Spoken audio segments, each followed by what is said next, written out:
The afternoon sun was bright as Zara Thompson walked down Oak Street. She carried her heavy backpack on both shoulders.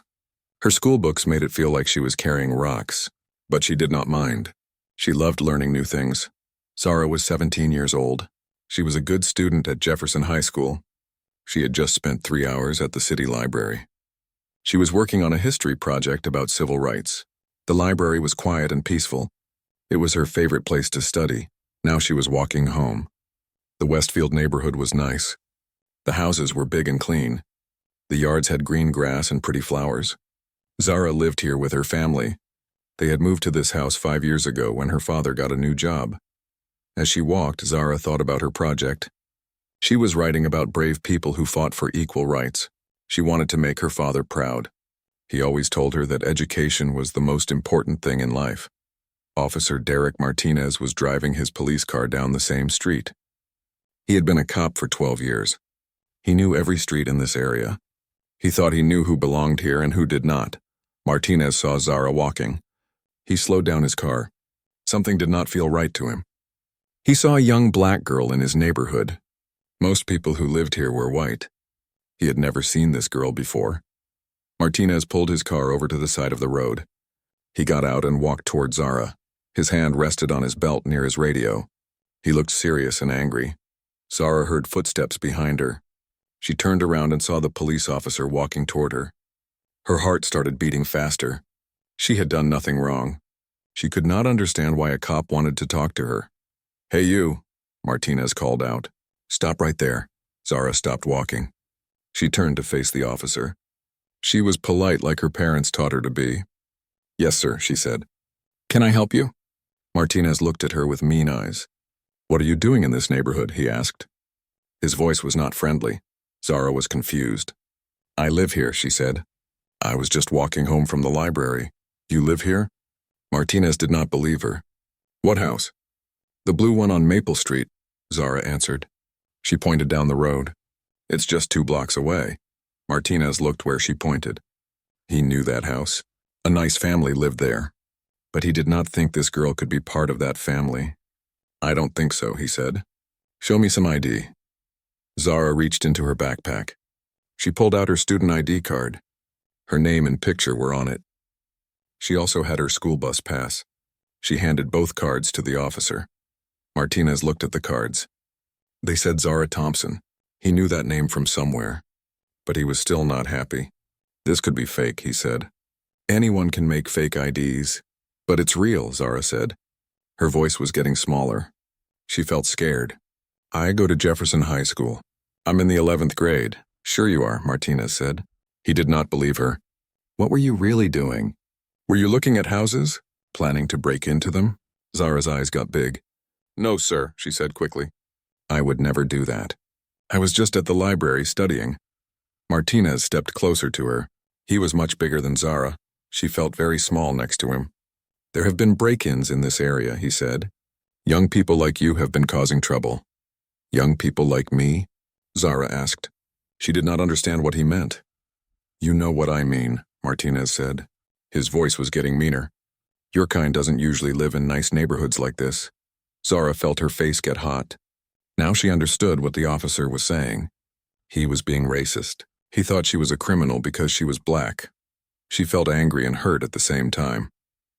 "Officer," she said, trying to stay calm, "I really do live here. My father is Robert Thompson. Maybe you know him."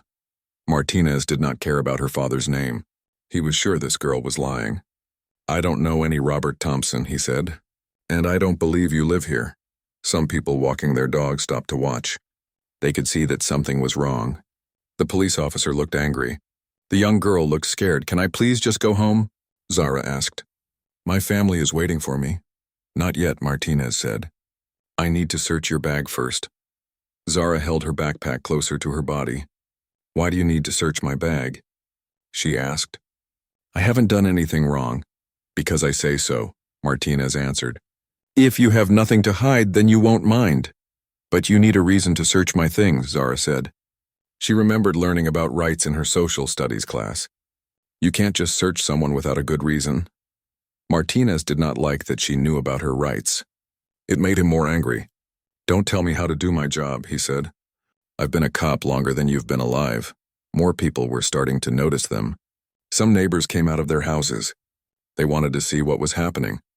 A few people took out their phones. Zara saw the people watching.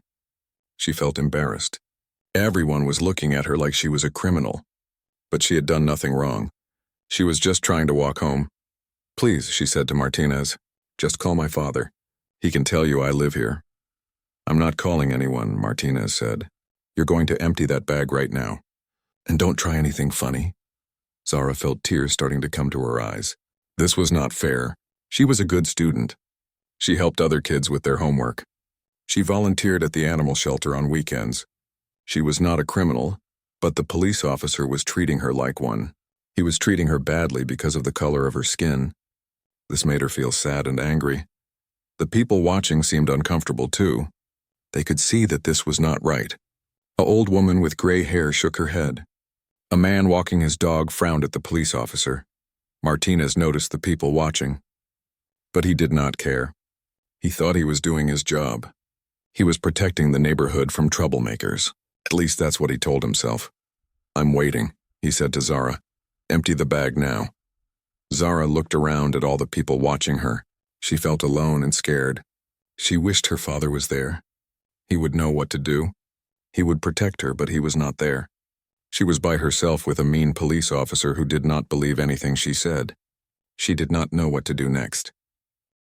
Zara's hands shook as she slowly took off her backpack. She did not want to empty it on the street. All her private things would be out for everyone to see. But Officer Martinez was not giving her a choice. "Hurry up," Martinez said. His voice was getting louder. "I don't have all day. Can we please do this somewhere private?" Zara asked. "Maybe in your car?" "No," Martinez said firmly. "Right here. Right now. Empty everything onto the sidewalk." Zara felt her heart beating very fast. The people watching made her feel even worse. She unzipped her backpack with shaking fingers. She started taking out her books one by one. First came her history textbook. It was thick and heavy. Then her math book and her English book. She placed them carefully on the concrete sidewalk. "Faster," Martinez demanded. "Don't try to hide anything." Zara pulled out her notebooks. One had her homework for tomorrow. Another had notes from today's classes. Her handwriting was neat and careful. She was proud of her schoolwork. Next came her pencil case. It had pens and pencils and erasers. Some were new. Some were old and used up. She also pulled out a small calculator that her father had bought her. Martinez watched everything carefully. He picked up each item and looked at it. He acted like he was looking for drugs or weapons. But all he found were school supplies. "What's this?" he asked, holding up a small wrapped package. "My lunch," Zara said quietly. "My mom made me a sandwich." Martinez unwrapped the sandwich and looked inside. It was just peanut butter and jelly. He threw it back down on the sidewalk. Some of the bread fell apart. Zara felt tears in her eyes. That sandwich was made with love. Her mother had gotten up early to make it for her. Now it was ruined on the dirty sidewalk. She pulled out more things. A water bottle that was almost empty. A small pack of tissues. A hair tie. A stick of lip balm. Normal things that any student might have. "Keep going," Martinez said. "I know you're hiding something." "I'm not hiding anything," Zara said. Her voice was getting smaller and smaller. She reached into the front pocket of her backpack. She found some quarters for the bus, a receipt from the library, a small photo of her family, her student ID card that Martinez had already seen. The people watching were getting upset. They could see this was not right. The girl clearly was just a student. Her backpack had nothing but school things and normal items. An old man with a walking stick stepped forward. "Officer," he said. "This doesn't seem necessary. She's just a kid." Martinez turned to look at the man. His face was red with anger. "Sir, please step back. This is police business." "But she hasn't done anything wrong," the old man said. "How do you know?" Martinez snapped. "Were you watching her all day? Do you know where she's been?" The old man stepped back. He looked worried and confused. A woman with a baby stroller was also watching. She had her phone out and was recording everything. "This is terrible," she said to the person next to her. "That poor girl." Martinez heard her talking. He turned to look at the woman. "Ma'am, please put your phone away." "I have the right to record," the woman said. "This is a public street." Martinez did not like being recorded. It made him feel nervous. But he could not stop people from using their phones in public. Zara continued emptying her backpack. She found a small mirror that was cracked. She had dropped it last week but kept it anyway. She found some old tests that she had gotten good grades on. "What are these?" Martinez asked, grabbing the test papers. "My tests from school," Zara said. "I got A's on them." Martinez looked at the papers. He saw the good grades. He saw the teacher's comments saying excellent work and keep it up. But he still was not satisfied. "Anyone can fake test papers," he said. "Why would I fake bad tests?" Zara asked. She was getting frustrated. "And why would I carry them around if I was trying to break into houses?" Martinez did not have a good answer for that. But he was not ready to admit he was wrong. Zara pulled out the last few items. A small notebook where she wrote poems. She loved writing. It helped her feel better when she was sad or worried. She also found a bookmark that her grandmother had given her. Everything she owned was now spread out on the sidewalk. Her private things were there for everyone to see. She felt embarrassed and angry. "See?" she said to Martinez. "Just school stuff. Just normal things." Martinez looked at all the items. He could not find anything wrong. No drugs, no weapons, no stolen items, just the belongings of a normal teenage girl. But he was not ready to let her go. He had started this. Now he felt like he had to find something wrong. "This doesn't prove anything," he said. "You could have hidden the real evidence somewhere else." "What evidence?" Zara asked. She was starting to get angry now instead of just scared. "Evidence of what?" "Don't get smart with me," Martinez warned. Just then, a younger boy came running down the street. He saw Zara and all her things on the ground. He saw the police officer standing over her. His eyes got wide with fear. "Zara," the boy called out. "What's happening?" It was Malik, Zara's little brother. He was 14 years old. He had been walking home from basketball practice when he saw the crowd of people. "Malik, stay back," Zara said quickly. She did not want her brother to get in trouble too. But Malik came closer. He could see that his sister was upset. He could see that she had been crying. "Why are you doing this to my sister?" Malik asked Martinez. "She didn't do anything wrong." Martinez turned to look at the boy, another young black person in his neighborhood. He thought they were probably working together.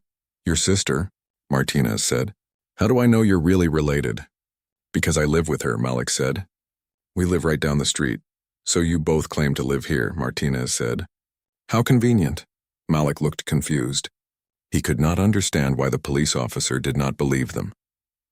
This was their neighborhood. They walked these streets every day. "Officer," Malik said politely, "can you please just let us go home? Our parents are waiting for us."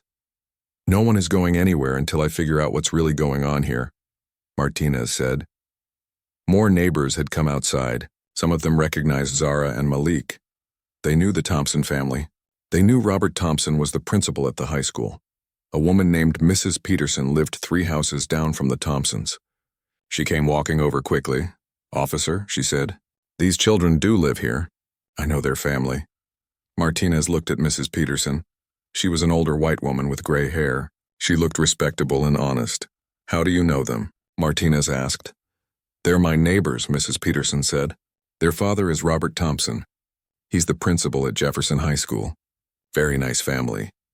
When Martinez heard the name Robert Thompson, something clicked in his brain. He had heard that name before, but he could not remember where. Still, he was not ready to give up. He had gone too far to back down now. "Even if they live here," he said, "that doesn't mean they weren't up to something." Mrs. Peterson looked shocked. "These are good children," she said. "Zara helps me carry my groceries sometimes. Malik shovels my driveway in the winter." But Martinez was not listening anymore. He was focused on Zara and Malik. He was sure they were hiding something. "I think I need to call this in," he said, reaching for his radio. Zara felt panic rising in her chest. She could not let this get worse. She had to do something. "Please," she said to Martinez. "Can I just call my father?"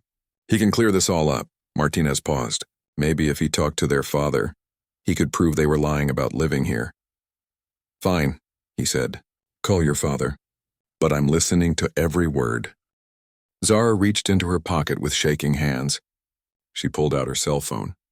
It was an old phone that her parents had given her for emergencies. This felt like a big emergency. She looked at Officer Martinez. He was standing very close to her. Too close. She could smell his coffee breath and see the angry look in his eyes. "Go ahead," Martinez said. "Call your father. But put it on speaker so I can hear everything." Zara's finger found her father's number. She had called it many times before when she needed help with homework or when she was going to be late coming home. But she had never called it when she was in trouble like this. The phone rang once, twice, 3 times. Zara's heart was beating so fast she thought everyone could hear it. "Please answer," she thought. "Please answer, Dad." On the 4th ring, a deep voice came through the phone. "Hello, Zara. How was the library today?" It was her father's voice, strong and calm like always. Just hearing it made Zara feel a little bit safer. "Dad," she said, trying not to cry, "I need help. There's a police officer here and he won't let me come home." There was a pause on the other end of the phone. Then her father's voice came back. It was still calm, but now it had an edge to it. "What do you mean he won't let you come home? Where are you?" "I'm on Oak Street," Zara said, "near the corner with Elm. I was just walking home from the library like always. But this officer stopped me and he doesn't believe I live here." Another pause. Zara could hear her father thinking. "Is the officer there with you now?" her father asked. "Yes, sir. He's right here. He wanted to hear our conversation." "I see. May I speak with the officer, please?" Zara looked up at Martinez. "My father wants to talk to you." Martinez reached out and took the phone from Zara's hand. He was not worried about talking to some parent. He had dealt with angry parents before. "This is Officer Martinez," he said into the phone. "Badge number 4471. "Good afternoon, Officer Martinez. This is Robert Thompson. I understand you have stopped my daughter." Martinez almost dropped the phone. Robert Thompson. Now he remembered where he had heard that name.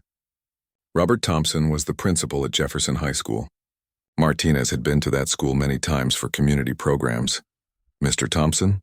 Martinez said. His voice was not as confident as before. "Yes, Principal Thompson from Jefferson High School. I believe we've met before during the school safety presentations."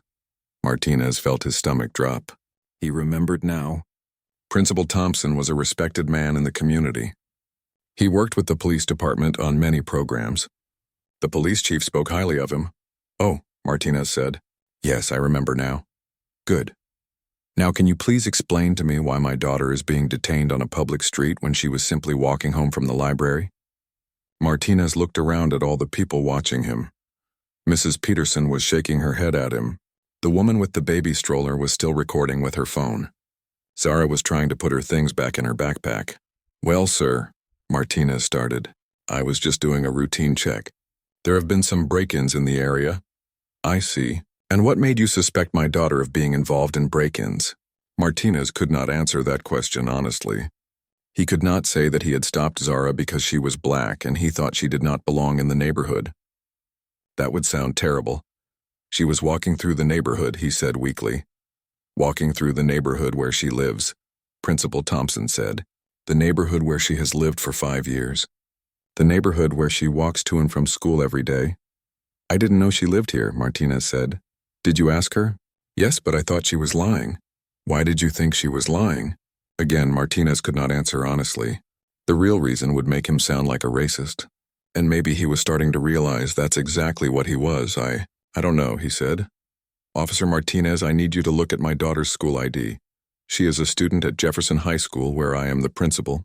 She is an honor student. She volunteers in the community. She has never been in any kind of trouble."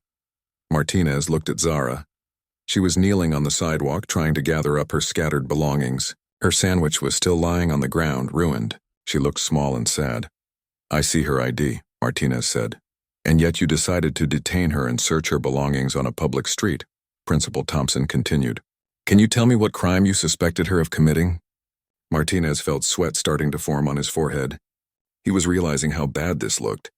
How bad this was. "There have been break-ins," he said again. "And what evidence did you have that my daughter was involved in these break-ins?"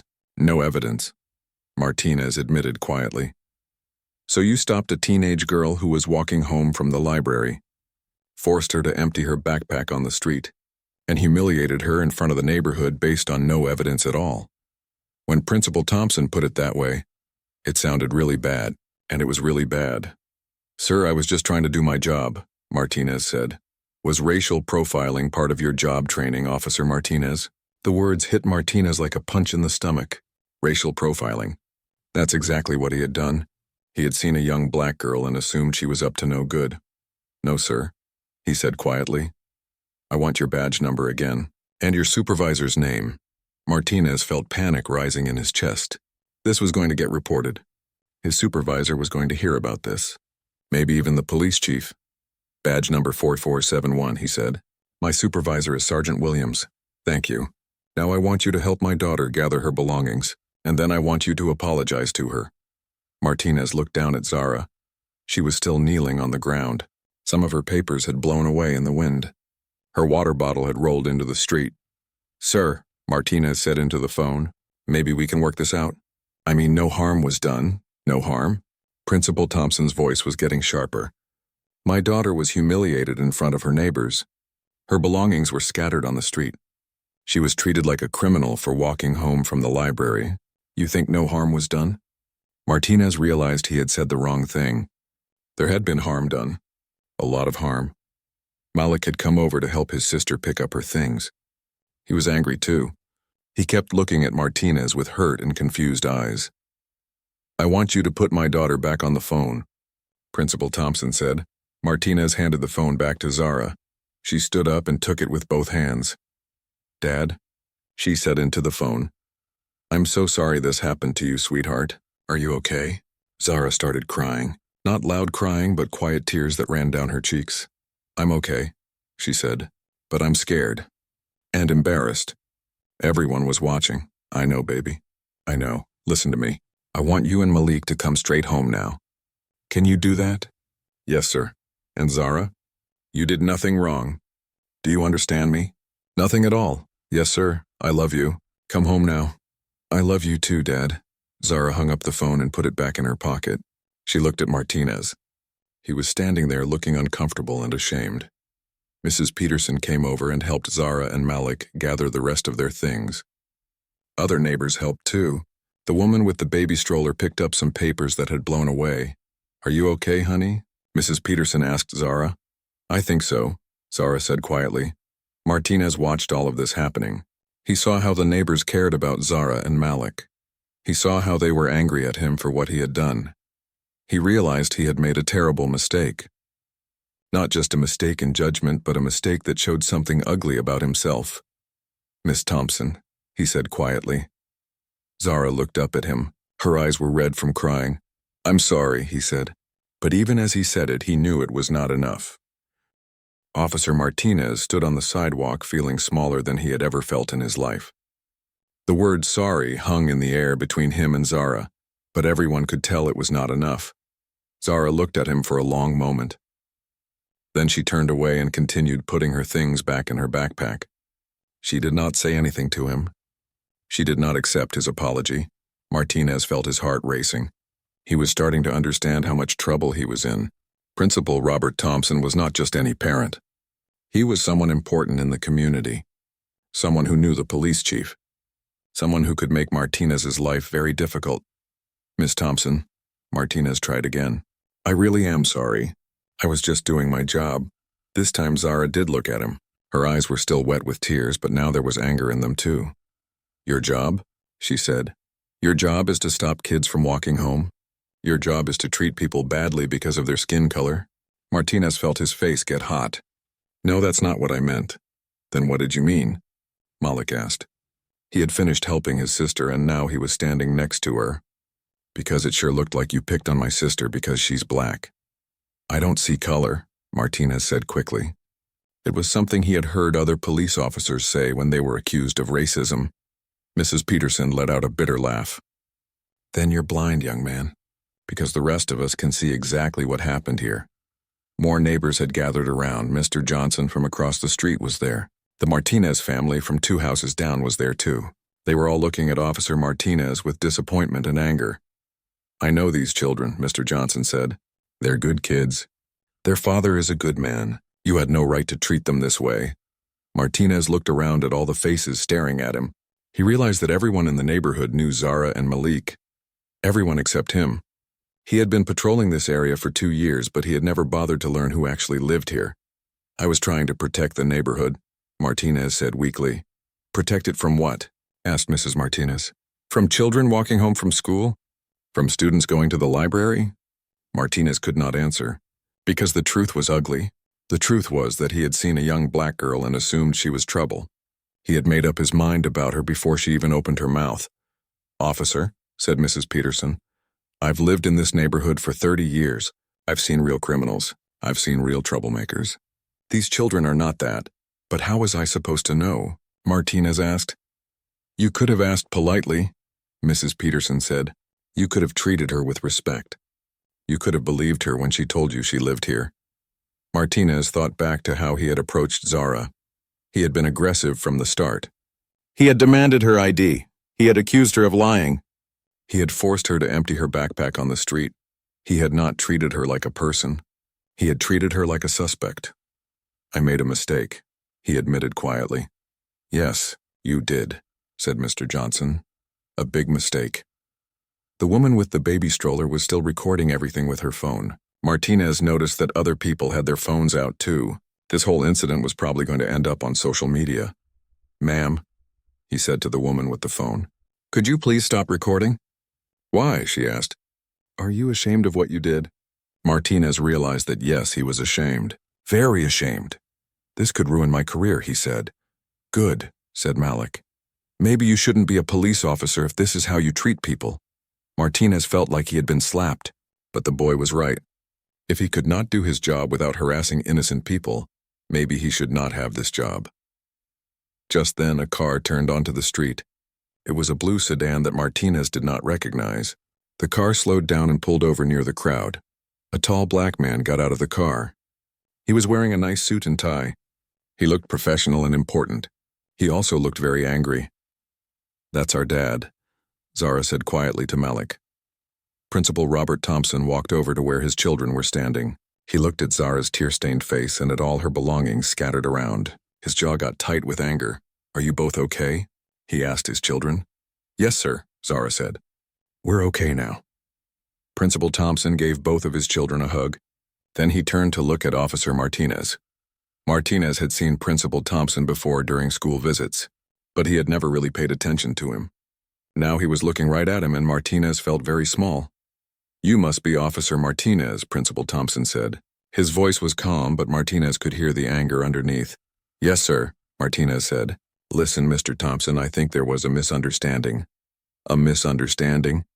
Principal Thompson looked around at all the scattered papers and ruined food on the sidewalk. What exactly was misunderstood? Martinez tried to think of something to say that would make this better. But everything he thought of sounded stupid or racist or both. I thought your daughter might be involved in the recent break-ins, he said. Based on what evidence? She was walking through the neighborhood where she lives. I didn't know she lived here. Because you didn't bother to find out before you decided she was a criminal. Principal Thompson's words were like punches. Each one hit Martinez in the stomach. Sir, I'm sorry. I really am. You're sorry you got caught, Principal Thompson said. You're sorry that my daughter's father turned out to be someone you know. But would you be sorry if she was just some random black girl with no connections? Martinez opened his mouth to say yes, but no words came out, because he was not sure if that was true. That's what I thought, Principal Thompson said. The neighbors were all watching this conversation. Some of them knew Principal Thompson from school events. They respected him. They could see how angry and hurt he was. Mr. Thompson, said Mrs. Peterson, I tried to tell the officer that your children live here, but he wouldn't listen to me.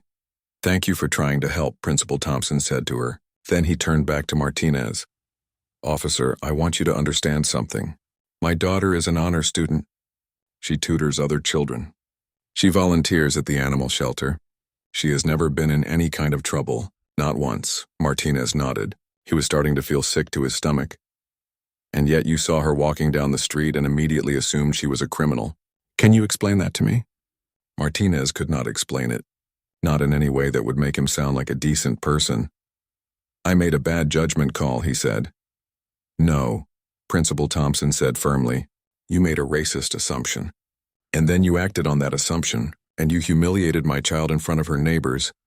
The word racist hung in the air like a heavy cloud. Everyone could feel it. Martinez wanted to deny it. He wanted to say he was not racist, but he could not, because his actions had been racist even if he did not want to admit it. "I'm going to file a formal complaint," Principal Thompson said. "This cannot happen to other children." Martinez felt the world spinning around him. A formal complaint would go in his file. It could affect his promotions. It could even cost him his job. "Please, Mr. Thompson, can we work this out?" I said I was sorry. "Sorry is not enough," Principal Thompson said. "Sorry doesn't fix what you did to my daughter. Sorry doesn't change the fact that you racially profiled a child." Martinez looked around at all the faces staring at him. They all looked disappointed and angry. Even the other police officers who sometimes patrolled this area would be ashamed of what he had done. He realized that this moment would follow him for the rest of his career. Every time someone looked at his file, they would see this complaint. They would know that he had harassed an innocent black girl for no reason. "I understand," he said quietly.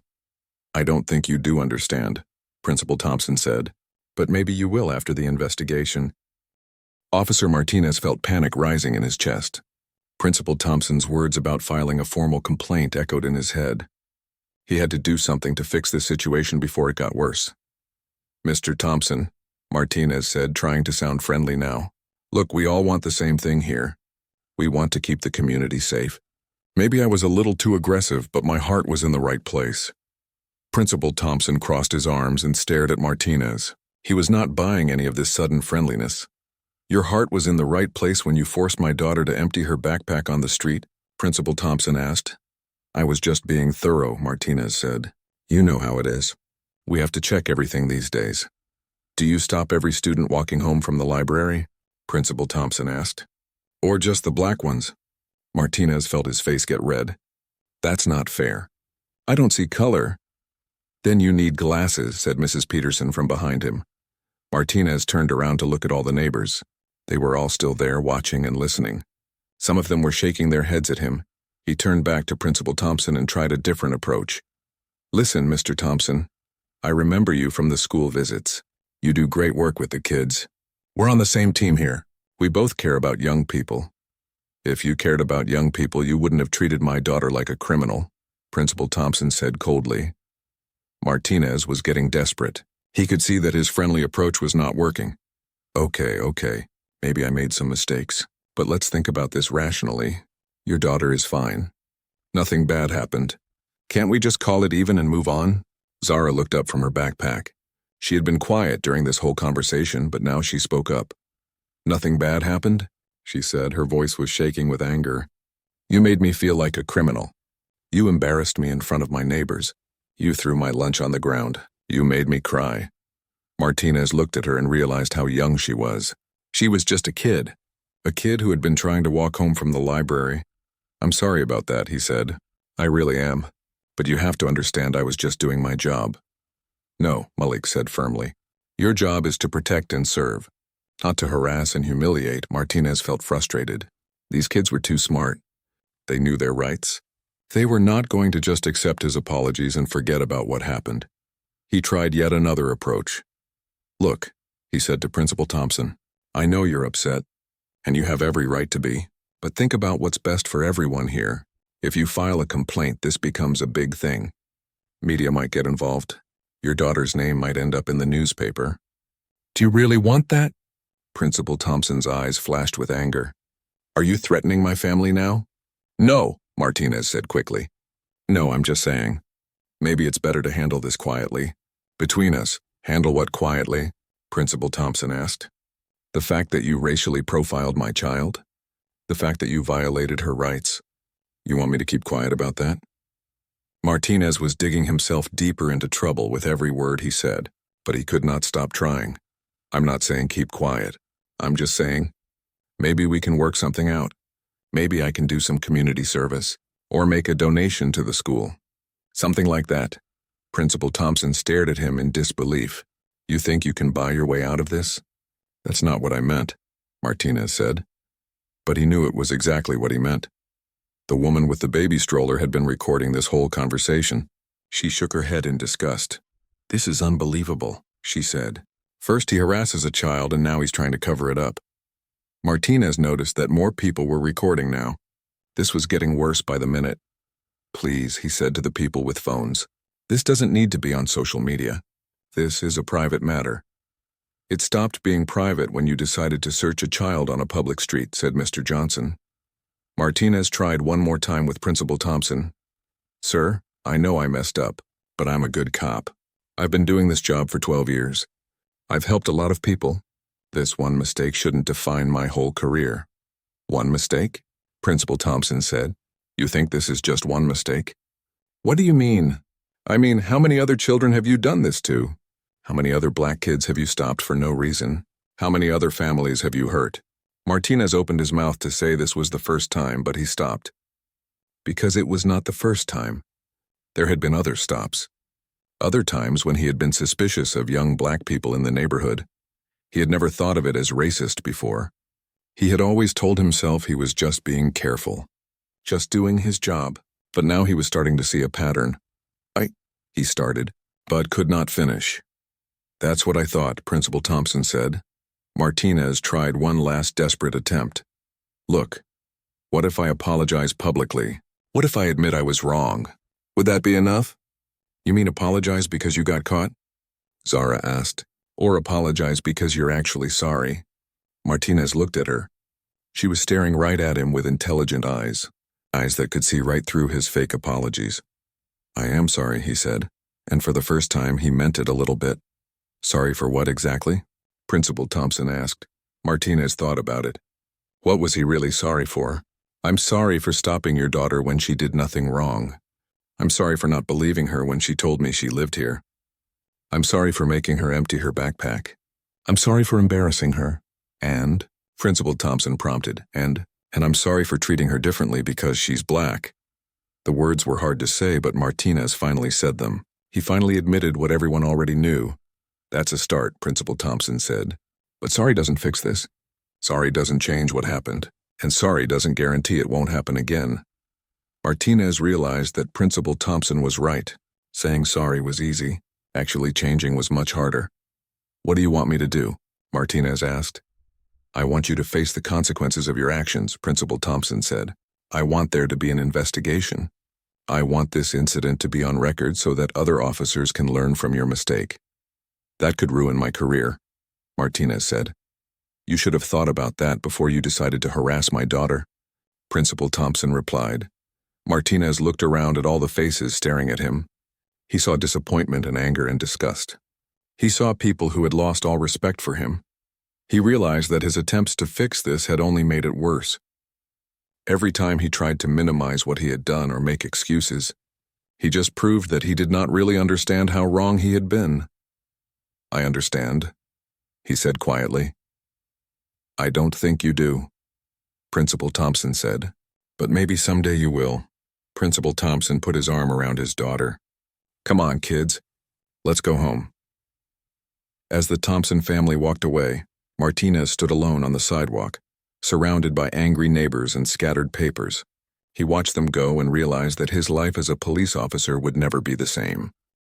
By the time Zara got home that evening, word about what happened was already spreading through the neighborhood. Mrs. Peterson had called 3 of her friends to tell them about the incident. Mr. Johnson had posted about it on the neighborhood social media group. The woman with the baby stroller had shared her video online. At the Thompson house, Zara sat at the kitchen table with her parents. Her mother, Dr. Lisa Thompson, was a nurse at the local hospital. She had come home early when her husband called to tell her what happened. Tell me everything, baby, Dr. Thompson said, holding Zara's hand. Zara told the whole story again. About walking home from the library. About Officer Martinez stopping her. About having to empty her backpack on the street. About feeling scared and embarrassed. I just don't understand why he thought I was a criminal, Zara said. I was wearing my school uniform. I had my student ID, I was just walking home.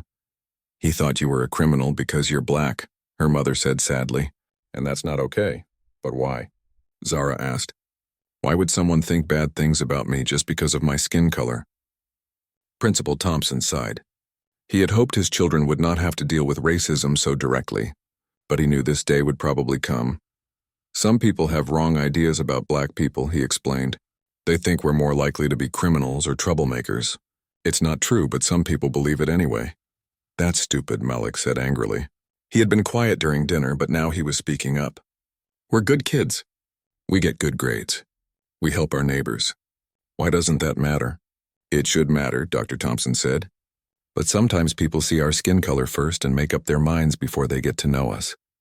Zara felt tears starting again. It's not fair. No, it's not fair, her father agreed. And that's why we have to do something about it. The next morning at Jefferson High School, news of the incident had spread among the students. Zara's friends gathered around her locker before first period. I can't believe that happened to you, said her best friend Sarah. Are you okay? I'm okay, Zara said. Just tired. I didn't sleep much last night. My mom saw the video online, said another student named Marcus. She was so angry. She said she's going to call the police chief. There's a video? Zara asked. Yeah, someone posted it on social media. It's already been shared like 1,000 times. Zara felt her stomach drop. She had not wanted this to become a big public thing. She just wanted to forget about it and move on. But throughout the day, more and more students came up to her. Some of them shared their own stories about Officer Martinez. He came to our school last month for a safety presentation, said a girl named Jessica. He kept looking at all the Black and Latino kids like we were troublemakers. Yeah, said another student named David. When he talked about drugs, he kept staring at the black boys in the class. He asked me and my friends if we were in a gang, said a boy named Carlos, just because we were wearing hoodies.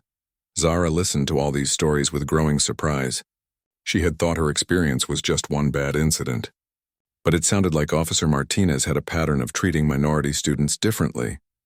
During lunch, a group of students approached Zara with an idea. We want to do something, said Sarah.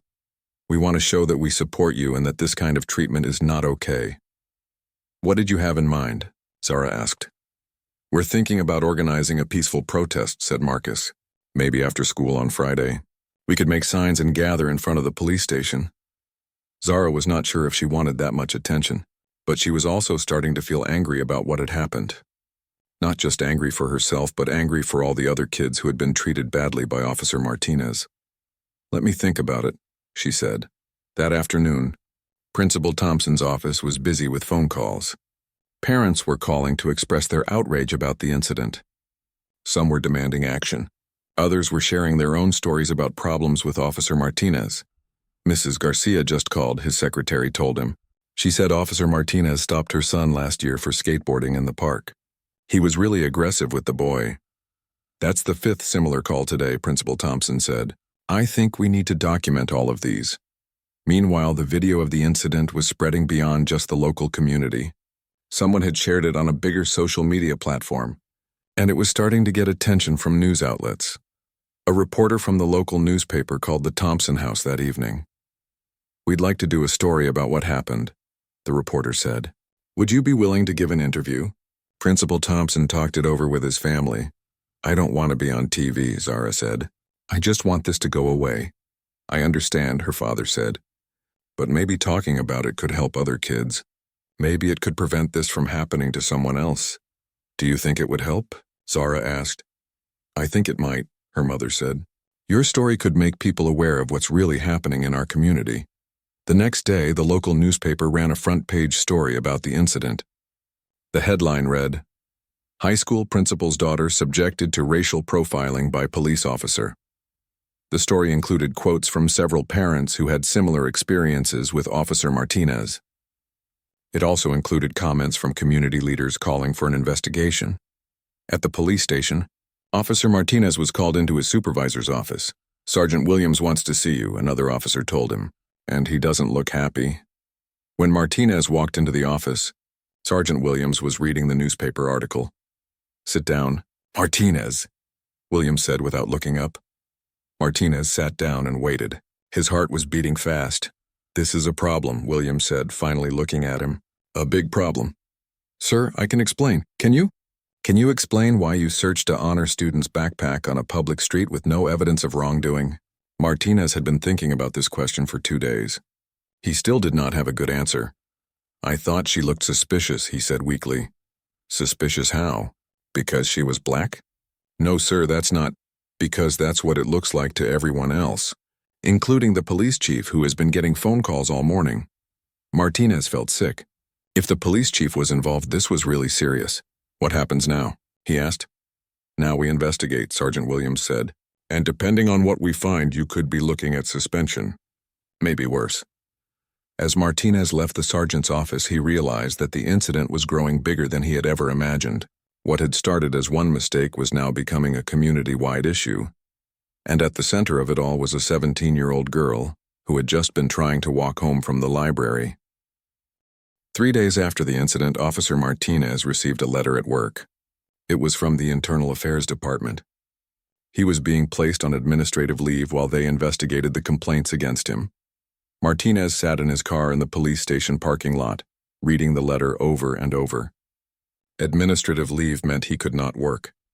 It meant he would be at home while other people decided his future. He thought about his wife and 2 young children at home. How would he explain this to them? How would he pay the bills if he lost his job? But more than that, he was starting to understand that what he had done was really wrong, not just against the rules, but morally wrong. At Jefferson High School, Zara was trying to get back to normal life. But it was hard when everyone kept talking about what happened to her. "The news wants to interview you," her father told her during lunch in his office. "Channel 7 called this morning." "I don't want to be on TV," Zara said again. "I know, and you don't have to, but more families are coming forward with similar stories. Your incident has given other people courage to speak up." Zara thought about this. Maybe her bad experience could help prevent bad experiences for other kids. "What kind of stories?" she asked. "Mrs. Rodriguez says Officer Martinez stopped her teenage son 3 times in 6 months, always asking what he was doing in the neighborhood, even though the family has lived there for 10 years. "That's terrible," Zara said. "Mr. Kim says Martinez once followed his daughter home from school, claiming she looked suspicious carrying art supplies." Zara felt angry hearing these stories. It was not just her. Martinez had been treating lots of minority kids badly. "Okay," she said. "I'll do the interview. But I want to talk about all the kids, not just me." That evening, a news crew came to the Thompson house. Zara sat on the living room couch with her parents beside her. The reporter was a kind woman named Ms. Jackson. She had covered many stories about civil rights and police. "Misconduct, tell me what happened that day," Ms. Jackson said gently. Zara told her story clearly and calmly. She talked about feeling scared and confused. She talked about being embarrassed in front of her neighbors. "How did this experience change you?" Ms. Jackson asked. "It made me realize that some people will always see me as different," Zara said. "No matter how good my grades are or how much I help in the community, some people will still think I don't belong." "What do you want people to know?" "I want people to know that kids like me are not criminals. We're students. We're future doctors and teachers and scientists. We deserve to be treated with respect." The interview aired on the evening news that night. It was powerful and moving. Zara came across as intelligent and mature beyond her years. After the interview aired, the phone at the Thompson house rang constantly. People called to offer support. Community leaders called to ask how they could help, but not all the calls were supportive. Some people said ugly things. Some people said Zara and her family were making trouble for no reason. "Don't listen to those people," Dr. Thompson told her daughter. "Some people don't want to admit that racism still exists." Meanwhile, the investigation into Officer Martinez was revealing more problems. Internal Affairs found records of at least 15 complaints against him in the past 3 years. Most of the complaints involved interactions with minority youth. The complaints had been filed, but nothing had been done about them. They were just put in a file and forgotten. "This shows a pattern of racial profiling," the Internal Affairs investigator wrote in her report. "Officer Martinez has consistently treated minority citizens differently than white citizens." The police chief was not happy when he read the report. This kind of behavior made the whole police department look bad. It damaged trust between the police and the community. "We need to take strong action," the chief told his staff. "This cannot continue." At the same time, a civil rights lawyer named Mr. Williams had contacted the Thompson family. He specialized in cases involving police misconduct and racial profiling. "You have a strong case," he told Principal Thompson, "not just for what happened to Zara, but for the pattern of behavior this officer has shown." "We don't want money," Principal Thompson said. "We want change." "Good," Mr. Williams said. Because the best outcome of a case like this is policy changes that protect other families. As the investigation continued, more details came out about Officer Martinez's past behavior. Security cameras from local businesses showed him stopping minority youth at much higher rates than white youth. One video showed him stopping a young Latino boy for walking suspiciously. The boy was just walking to his job at a local restaurant. Another video showed him questioning a group of black teenagers who were waiting for the bus. He searched their backpacks and found nothing but school supplies. This is exactly what racial profiling looks like, Mr. Williams explained to a group of community leaders. It's not always obvious. It's often hidden in what seems like normal police work. The community was getting more and more angry as these stories came out. Parents started organizing meetings to discuss police reform. "We need new training for all officers," said Mrs. Peterson at one community meeting. "They need to learn about bias and how it affects their decisions." "We need better oversight," said Mr. Johnson. "When people file complaints, something needs to be done about them." "We need to listen to our children," said Dr. Thompson. "When they tell us they're being treated unfairly, we need to believe them." After 2 weeks of investigation, Internal Affairs reached its conclusion. Officer Martinez had violated department policy multiple times. He had engaged in racial profiling. He had failed to treat citizens with dignity and respect. The recommendation was termination. When Martinez received the news, he felt like his world was falling apart. 12 years as a police officer gone. His career gone. His reputation gone. But slowly, very slowly, he was also starting to understand why this was happening. He was starting to see that his actions had hurt real people, real families, real children. For the first time since the incident began, he was feeling truly sorry. Not sorry because he got caught, but sorry because he had caused pain to innocent people. He thought about Zara Thompson, walking home from the library with her backpack full of books. Just a kid trying to get an education. Just a kid trying to make her parents proud. And he had treated her like a criminal. "I was wrong," he said out loud to his empty house. "I was really, really wrong." But saying it to himself was not enough. He needed to say it to the people he had hurt. He needed to find a way to make things right. Even though he was about to lose his job, he realized that maybe, just maybe, something good could come from this terrible situation.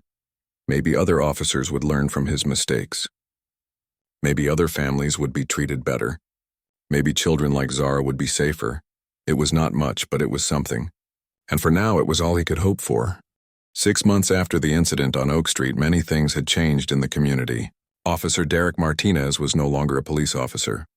The department had terminated his employment after the investigation found clear evidence of racial profiling and misconduct. Martinez had spent those months thinking about what he had done. He had gone to counseling to understand his own biases. He had read books about racism and police reform. For the first time in his life, he was really trying to understand how his actions affected other people.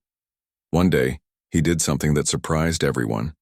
He wrote a letter to the local newspaper.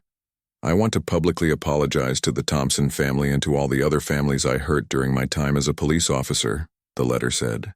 "I engaged in racial profiling. I treated people unfairly because of their skin color. I was wrong, and I am sorry." The letter continued. "I hope that by admitting my mistakes, other officers can learn from them. No child should ever be treated the way I treated Zara Thompson. No family should have to go through what the Thompson family went through."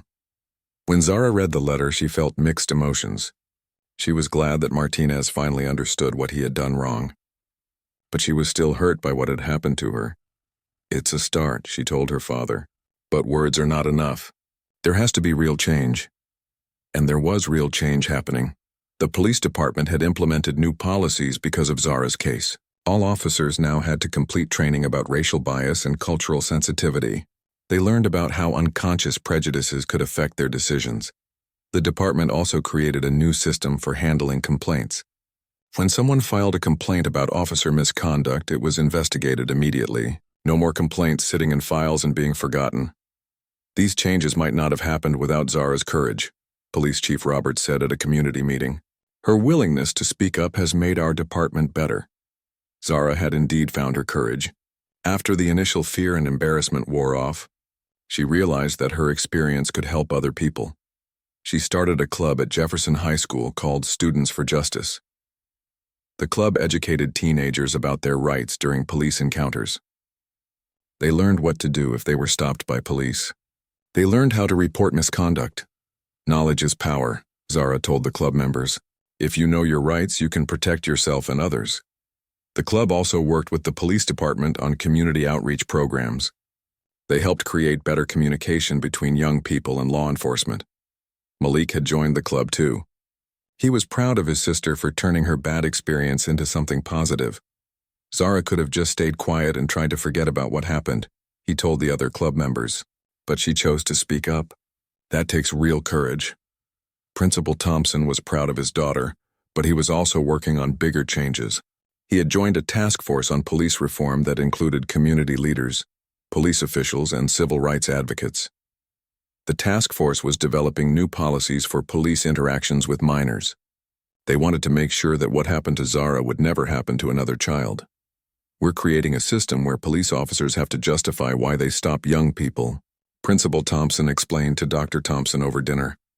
They can't just stop kids for looking suspicious anymore. Dr. Thompson had also gotten involved in the reform efforts. As a healthcare worker, she understood how trauma from police encounters could affect young people's mental health. Being treated like a criminal when you're innocent can cause lasting psychological damage, she told a meeting of parents. We have to protect our children from that trauma. The changes were not just happening in the police department. The school district had also made changes. They created new programs to teach students about civil rights and social justice. They wanted students to understand the history of racism in America and how to fight against it. Education is the best weapon against prejudice, Principal Thompson told his staff. If we teach our students to see each other as equals, we can build a better future. The community had rallied around the Thompson family and the cause of police reform. Mrs. Peterson had organized a neighborhood watch group that focused on protecting young people from harassment. We're all responsible for keeping our children safe, she said, not just from criminals, but from anyone who would treat them unfairly. Mr. Johnson had started attending city council meetings to push for more police accountability. Citizens have to stay involved, he said. We can't just complain and then do nothing. The legal case that Mr. Williams had filed on behalf of the Thompson family was settled out of court. The city agreed to pay damages and to implement the police reforms that the family had requested. But more importantly, the case had set a precedent. Other families who experienced police misconduct now had a legal pathway to seek justice. This case has opened doors, Mr. Williams said. It's made it easier for other victims to come forward and demand accountability. As for Officer Martinez, he had found a new job working at a community center in a different part of the city. He was helping at-risk youth with job training and education programs. It was very different from being a police officer, but he found it more fulfilling. He was helping people instead of harassing them. I have a lot to make up for, he told his counselor. I hurt a lot of people during my years as a cop. Now I want to spend the rest of my life helping people. He had asked if he could apologize to Zara in person, but the Thompson family was not ready for that. They were still healing from what had happened. Maybe someday, Principal Thompson had said, but not now. 1 year after the incident, Zara was invited to speak at a national conference on police reform. She was nervous about speaking to such a large audience, but she knew her story could help other young people. A year ago, I was just a student walking home from the library, she told the audience. I never thought I would be standing here talking about police reform and civil rights. But sometimes life puts you in situations where you have to choose. You can stay silent and let injustice continue, or you can speak up and demand change. I chose to speak up, and because of that choice, my community is safer for all children. Police officers in my city now get better training. Complaints are investigated properly. Young people know their rights. Change is possible, she concluded, but only if we have the courage to demand it. The audience gave her a standing ovation. In the crowd, her parents watched with tears in their eyes. Their daughter had taken a traumatic experience and turned it into a force for good. After her speech, many young people came up to talk to Zara. They shared their own stories of unfair treatment by police. They asked for advice on how to create change in their own communities. Start small, Zara told them. Talk to your friends. Talk to your family. Educate people about the problem. Organize peaceful protests. Work with good police officers who want to make things better. Most importantly, she said, never give up. Change takes time, but it will happen if enough people demand it. As Zara and her family drove home from the conference, she thought about how much her life had changed in 1 year. She was still the same person who loved learning and helping others, but now she also understood the power of her own voice. She had learned that one person, even a teenage girl, could make a difference. She had learned that speaking truth to power was scary but necessary. She had learned that justice was not automatic, but something that had to be fought for. "I'm proud of you," her father said as they pulled into their driveway. "I'm proud of all of us," Zara replied. "We turned something terrible into something good." Looking at their house, the same blue house on Maple Street where this all began, Zara felt a sense of peace. She was home. She was safe. And because of her courage, other children would be safer too. The fight for justice was not over. There was still more work to do.